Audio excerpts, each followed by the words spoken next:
News first में आपका बहुत बहुत स्वागत है। मैं हूं डॉक्टर शिशिर उपाध्याय और हम बातूनी में आज चर्चा करेंगे। पूरे देश में नवरात्रि का पर्व चल रहा है और नवरात्रि कहीं ना कहीं भारत की संस्कृति से जुड़ा हुआ त्यौहार है।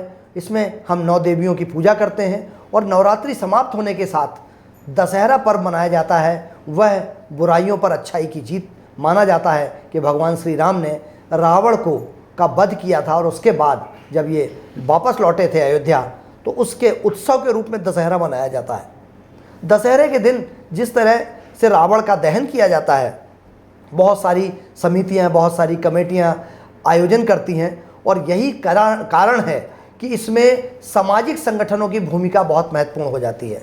सरकारी आयोजन नहीं होता है, ये सामाजिक कार्यक्रम होता है।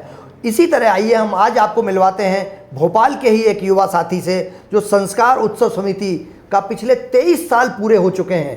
23 साल से लगातार रावण दहन कर रहे हैं और अपने कार्यक्रम ये आयोजित करते हैं। नमस्कार शर्मा जी, आपका बहुत बहुत स्वागत है। शांतनु जी, हम जिस तरीके का कार्यक्रम आप बताइए हमारे दर्शकों को कि संस्कार उत्सव समिति की पहली नींव जब ये कार्यक्रम शुरू किया था आपने, तो कैसा, आपने क्या सोच के किया था? क्योंकि मैं खुद सनातनी हूँ, मुझे लगता है कि ऐसे कार्यक्रम होना चाहिए। हम लोग मोहल्ले में करते थे। आप पिछले लगभग 24 साल हो गए हैं, 23 पूरा ये 24वां साल है और आप लगातार इस उत्सव को बड़े कार्यक्रम के रूप में आयोजित करते हैं। कैसे आप इसकी शुरुआत की थी आपने? मुझे जब आपने बोला तो मुझे अपने पुराने दिन याद आ गए। 2002 से संस्कारोत्सव समिति के द्वारा रावण दहन का कार्यक्रम किया जा रहा है। 2002 में उस क्षेत्र में मेरा वहाँ पे एक एजुकेशनल इंस्टीट्यूट भी है, संस्कार भारती विद्यापीठ के नाम से जी। तो एक दिन मैं बैठा हुआ था, हमारे मित्र सुरजीत सिंह चौहान जी थे और साथ में महेंद्र परमार थे।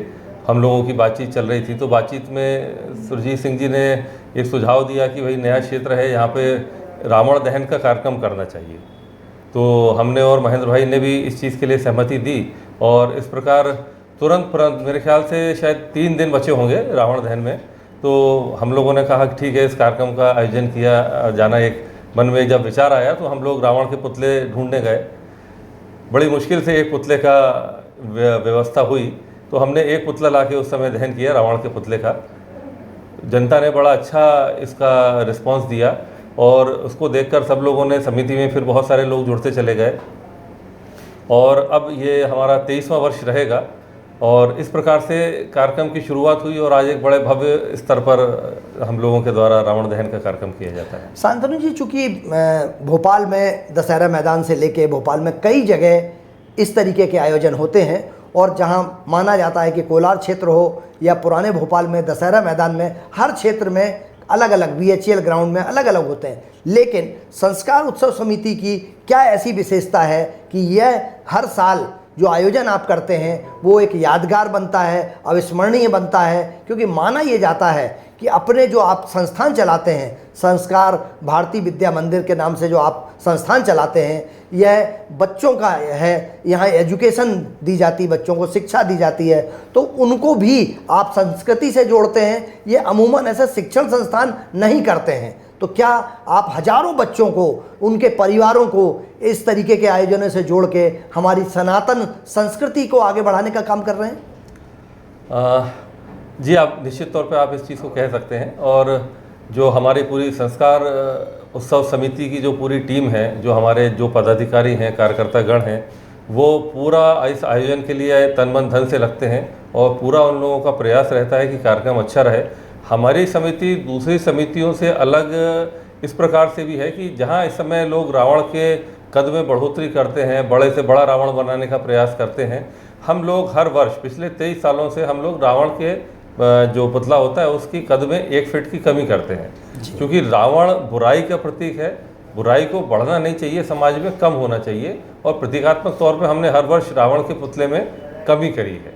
और इस वर्ष हम एक और नई चीज़ लेके आ रहे हैं, क्योंकि 2 अक्टूबर को गांधी जयंती का दिन भी है, तो इस दिन हम रावण मेघनाद कुंभकर्ण के प्रतीकात्मक 5 फुट के पुतलों का दहन करेंगे और जो बड़े पुतले रहेंगे उनको हमने नाम दिया है अस्वच्छता, विदेशी सामान और नशे।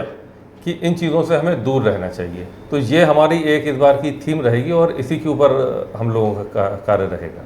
बहुत बढ़िया। दर्शकों, जैसा कि आप देख रहे हैं, शांतनु शर्मा जी के स्कूल का नाम यदि संस्कार उत्सव समिति है, संस्कार भारती है, तो उनके कहीं ना कहीं संस्कार देने की जो बात कही है, कितनी अच्छी बात है कि एक तरफ रावण का कद मतलब बुराइयों का कद बढ़ाने की बात की जाती है, लेकिन एक नया लॉजिक लाए हैं ये कि हम बुराइयों को कम करते हैं और इसलिए हम रावण का कद कम करते हैं। इस बार आपने जो किसी ने नहीं सोचा होगा, स्वदेशी की बात कर रहे हैं देश के माननीय प्रधानमंत्री जी, मध्य प्रदेश के मुख्यमंत्री जी, तो आपने इस आयोजन के माध्यम से स्वदेशी का भी एक मैसेज पास करने की कोशिश की है, उसके साथ स्वच्छता की बात की है और नशे के खिलाफ अभियान चलाने की बात की है। तो शांतनु जी, इस तरीके की जो कार्यक्रम करते हैं आप, इस तरीके के जो आयोजन करते हैं, उन आयोजनों में आपको ऐसा लगता है कि कहीं ना कहीं खर्च बहुत होता होगा, क्योंकि एक छोटा सा आयोजन करना और इतने भव्य व्यापक तरीके से करना, तो इसके कहाँ कैसे क्या सामान्य लोग आपको कोई मदद करते हैं या आप कहीं से इस आयोजन करने के लिए अरेंज करते हैं व्यवस्था? देखिए, कहा गया है कि मन चंगा तो कटौती में गंगा। भगवान का काम है, कहीं ना कहीं से सब व्यवस्था हो जाती है।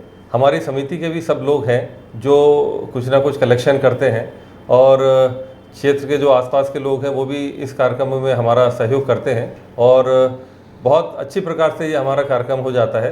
कभी हमें आज तक किसी प्रकार की कोई दिक्कत समस्या नहीं गई और जहाँ भाव होता है वहाँ पे बाकी सब चीज़ें गौण हो जाती हैं। जहाँ कार्यक्रम को सफल बनाने के लिए जब समिति के सभी लोग प्रयासरत रहते हैं तो नो डाउट